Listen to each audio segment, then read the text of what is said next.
All right, welcome back to SportsLine here on News Channel 5 Plus. Glad you're with us on this Wednesday evening here in the Music City. We bring back to the show a friend of show, Joe Rexrode, sports columnist from The Athletic here in Nashville. Joe, good evening. Thanks for joining us. John, how are you, my friend? Doing well, my man, doing well. Not as good as your beloved Michigan State Spartans. Maybe we'll get to that a little bit later. They got some issues there. They're rough, man. They're rough. Yeah, things are rough. But hey, at least Mel Tucker got the bag, so it's all good. That's right. Joe, before we went to break, we had a caller asking what I'm sure every Titans fan is asking. Why can't the Titans duplicate what they do in the first half and bring it to the second half? They survived against the Raiders. They survived last week against the Colts. It bit them in the opening game against the Giants. You throw out the Bills game because, yeah, even though they drove down the field and scored and tied the game, none of us really felt that they were going to be in that game as they got blown out. I told James, who called earlier, I don't have an answer. Right now, I don't think the Titans have an answer. What say you, my friend? Yeah, I think obviously, and Vrabel has kind of downplayed this, and I understand that, but ultimately, he's got to know, and I know he does know that you can't have that kind of contrast. It's, how many times are you going to build a big enough lead in the first half where you can just run and hide, And it's just a weird situation. I feel like you said, the Buffalo game was different. They were just overmatched. I think the Giants game was a little different too. I think that they kind of thought they were done with the Giants. Mm-hmm. Problem is they're only up 13-0. And the defense really, if the defense doesn't give up those huge plays in that game, then that game is different. Plus, they did score a touchdown in the second half of that game. That's their only points. So it's the last two that I really look at where you put 24 up in the first, which is great, and then goose eggs in both. So 48-0 disparity. Those are the two that really are alike. And it's just, after rewatching the game and everything, it's like, I feel like Tannehill, had some plays that he could have made. You could look at a couple play calls, and I know a lot of fans want to look at Todd Downing, and I get it. The OC is going to always have a special. That's a very, very scrutinized position. We can all see what the OC is doing at his job every day, So you can look at that, and the offensive line isn't great, but it's just kind of weird. So I almost feel like the important thing at Washington is to get the win, however you do it. But I feel like it is important for them to have a couple good drives after halftime, just to end the talk, end the narrative. 2 years ago, remember, they were just a tremendous offensive team, and they were the worst third down defense in NFL history. And I feel like it got to the point where they almost didn't want to get a team into 3rd and 14 because they knew they were going to give it up. Right. And, you just want to end this stuff because all we do is ask them about it. So, of course, they're thinking about it all the time. And then it's like you make one mistake in the second half, and it's like, oh, here we go again, right? That's what Mike Vrabel's trying to avoid. Yeah, and after the game, obviously, he really wanted to stress the positive, right? He kind of went on the defensive after the game and basically said, hey, we won. It's tough to win. Let's not talk about first half, second half. We won, which is fine. But you and I both know that if this pattern continues in the future, you got better teams you're playing on the horizon, better quarterbacks you're going to be playing on the horizon. This is not a recipe for sustained success, correct? Well, right. And the thing is, I looked at the way he was just ready to jump all over it. That told me that it bothers him too. Right. He just, and and I do understand. I agree with him. It is hard to win. They won at Indy, which is huge. It's a 4th straight there, and that never used to happen. And so it is worth celebrating. But at the same time, some of those guys clearly didn't feel great coming out of that because they were so bad in the second half. I think Derrick Henry kind of came off that way after the game. So, yeah, it's, both things can be true. They absolutely, they cannot keep just completely disappearing. 20 plays for 28 yards in the second half of a football game. congrats on still winning that game, but man, Right. you're not going to win too many games like that. No question about it. Joe Rexrode is our guest sports columnist for the Athletic in Nashville. All right, it's the Washington Commanders. I'm still getting used to saying that, Joe. This Saturday, they're banged up. They got some key players banged up. It looks like we won't see Chase Young. I know Dotson's going to be out. I mean, this is a team that, even though the Titans are banged up, and we'll talk about that in a second, this is a team the Titans should be able to handle on Sunday to get to 3-2 before the bye. How important is that going to be in terms of this team's, psyche and frame of mind? Starting 0-2, winning your third straight, going into the bye week with a dub. Yeah, it'd be huge, and you try to get some of those guys back, that are banged up. I mean, it's been an incredible run of bad injury luck again.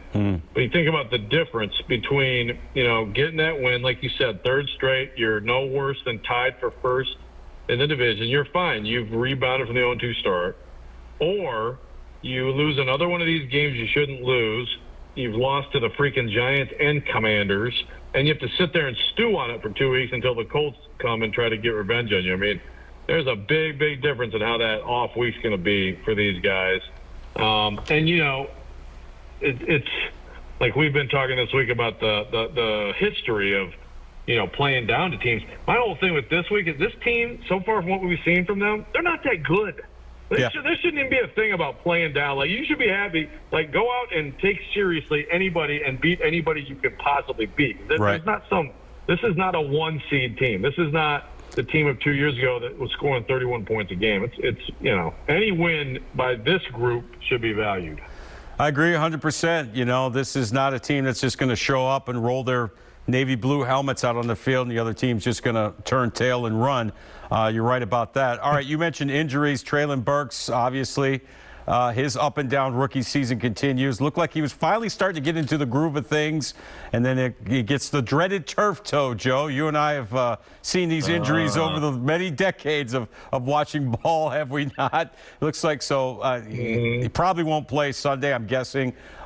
Who needs to step up? You got Nick Westbrook-Akina, obviously. You got Cody Hollister.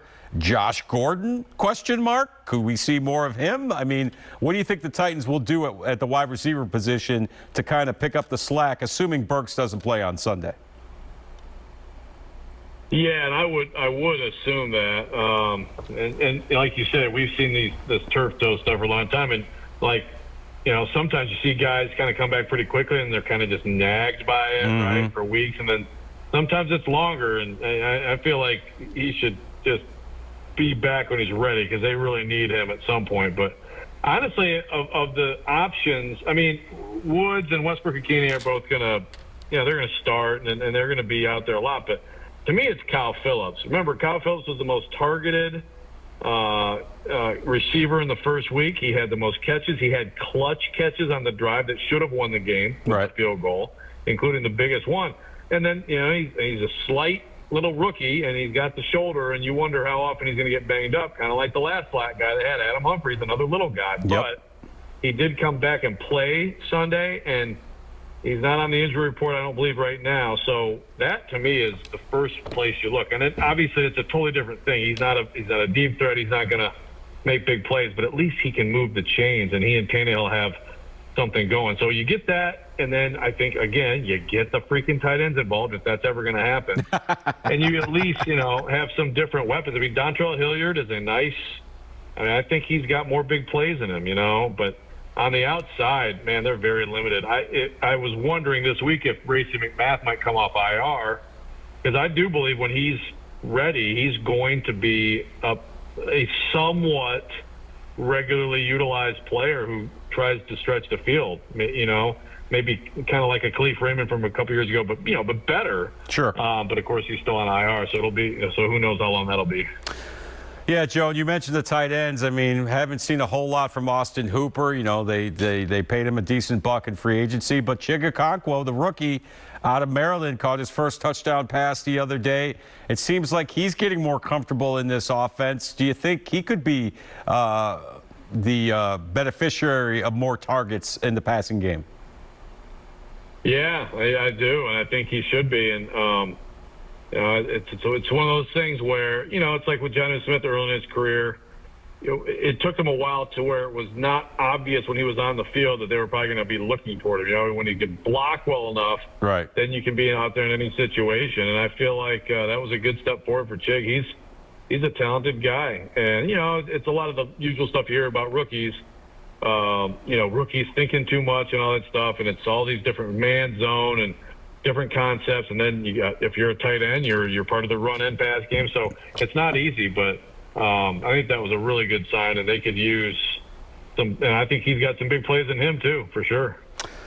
Joe, it's something that hasn't been talked about a lot, but Taylor Lewan, of course, went out with a season-ending knee injury, I believe on the first play in that Monday night game up in Buffalo, that disaster in Week 2. And not much has been said about this, but I'm curious to know what your thoughts are. Do you think Taylor Lewan's played his last game as a Tennessee Titan, given, his age, his injury history, the amount of money he makes? I mean, do you foresee a scenario where Taylor Lewan is back in a Titans uniform next year? Well, I could see the scenario, but if forced to guess right now, I would guess that he's done. Yeah. I would guess that he's done with the Titans.